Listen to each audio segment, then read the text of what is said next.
Hello everybody. Welcome to Lex's Lounge. I hope you're all having a good day.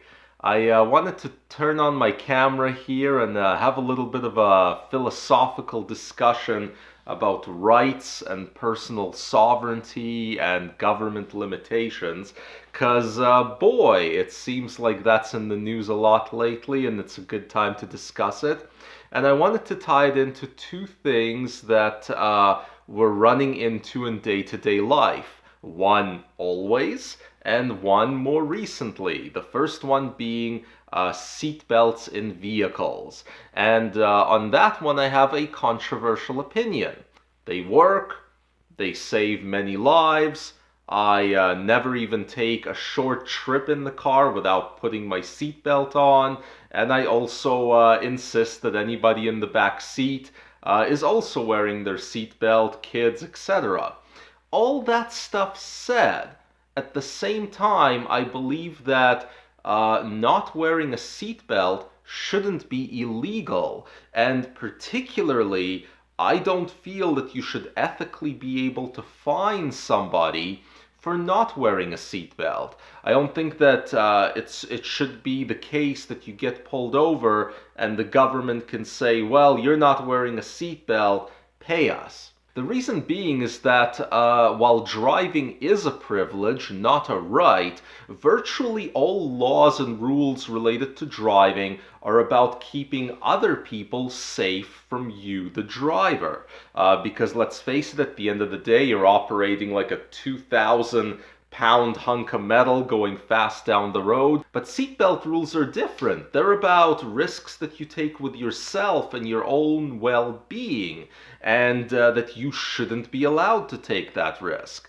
And I strongly disagree with that. I think that that is actually an invasion of your personal sovereignty. If you want to take a risk, even if that risk winds you up in the hospital and you end up costing the hospital system some money, that risk should be yours to take and shouldn't be made illegal, whether you're talking about your right to go skydiving or whether you're talking about your right to not wear a seatbelt. To me, those are both activities that could result in you ending up, in a hospital or dead or whatever, but they both are only about you and what you're willing to risk when it comes to your own life. So there you go, guys. That's kind of like my controversial opinion, I guess, on the subject of seatbelts. Now, the reason that I've been thinking about this seatbelt thing is it came up in a discussion I was having with a buddy about the mandating of wearing face masks. Now, obviously, we're talking about wearing face masks within the confines of the COVID virus, and that's why it's in the news. Various places are passing all sorts of very, very different mandated face mask rules. Now, face masks appear to be quite safe to wear for the user. They are effective at reducing the spread of COVID. I think we have a lot of anecdotal data out of Japan, Taiwan, Singapore, and other places that is in fact the case. If I had a huge COVID outbreak in my area, I may very well wear a mask myself. And yet again, I would not say that you can mandate mask wearing. Now, this is not quite the same as the seatbelt thing, because seatbelts are just about you, yourself, and your own risks, whereas people may argue that face masks are actually about protecting other people. Which then brings on the topic of conversation of, well, what can you mandate people to do when it comes to protecting others for the greater good, particularly if they're not engaging in a privilege such as driving. I find this discussion fascinating as a criminal justice major because it has so many little facets to it that are all about exploring your rights and the government's limitations, and these type of discussions are only worth having in the moments when your rights are actually being challenged. So when it comes to mask wearing, we are seeing a whole bunch of different mandates. the most common ones is that if you are on an airplane or public transit or something like that, you are required to wear a face mask. So they can make you do things when you are using their stuff. However, we're also seeing something else take place, and that is a push to mandate mask usage out in public.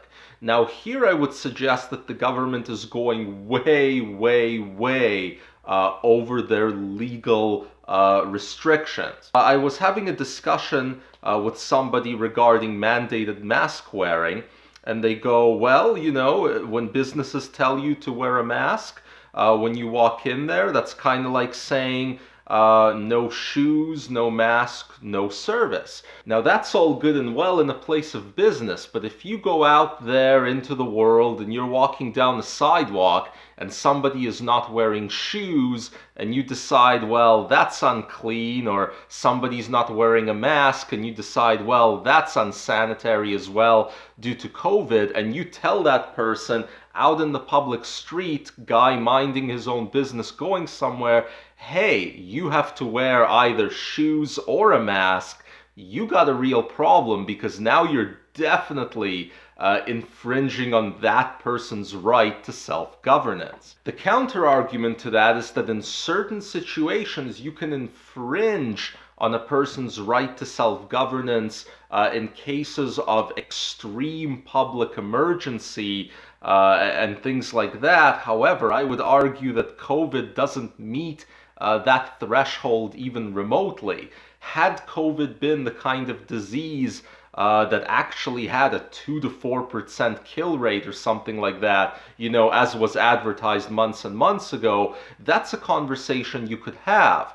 But as it stands, no matter which country you're talking about, 99.8 or 99.9% of people are going to survive COVID just fine. So it's not like a clear-cut situation where if you're walking down the street, particularly down the street when you're outdoors and transmission risk is extremely low, that you are actually putting somebody else in danger. Now, where I live, they haven't mandated mandatory face masks anywhere, and certainly not in public in general. But if they did go as far as mandating face masks in public, and somebody actually wrote me a ticket for that, I would fight that ticket, and I think I could easily win it. And again, that's not because I believe that masks are not effective against COVID, just as I don't believe that seatbelts are ineffective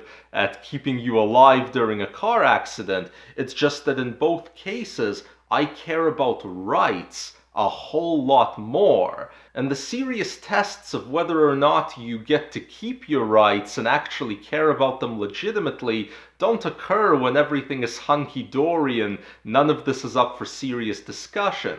They occur when, you know, it's pedal to the metal and things are actually happening, like the government is passing all sorts of rules that stand on questionable legal ground. So yeah, that's my 2 cents for you guys today on both seatbelts and masks. I've had that kind of on my mind the past couple days, and I wanted to throw it out there for you guys to digest. Let me know what you think in the comments, and otherwise, if this was useful, subscribe, hit that like button, and we'll see you all next time.